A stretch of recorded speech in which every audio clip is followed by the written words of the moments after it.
Циолковский айткандай, жер адамзаттың бесігі. Бірақ бесікте мәңгі өмір сүру мүмкін емес.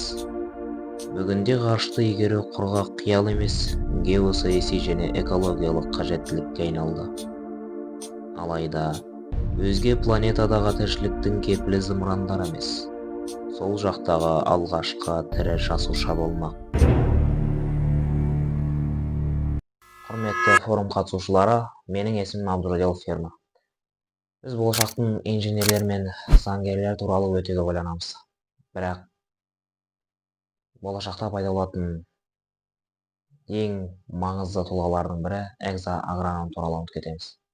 Бұл мамандық адамзаттың өзге планеталарда тамыр жаюының басты кепілі. Олардың жұмысы экстремалды жағдайларда тіршілікті басқару. Экзоагрономның алдында үш үлкен кедергі тұр: атмосфералық қысымның төмендігі, жоғары радиация және планета топырағының құрамындағы улы перхлораттар.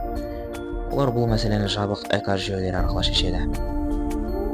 Ғарышта қателік жіберуге құқық жоқ.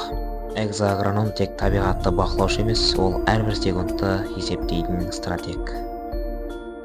Қорытындылай келе, біз ғарышта тек телескоппен тамашалайтын соңғы ұрпақ және оны өз қолымен гүлдендіретін алғашқы ұрпақпыз. Назарларыңызға рахмет.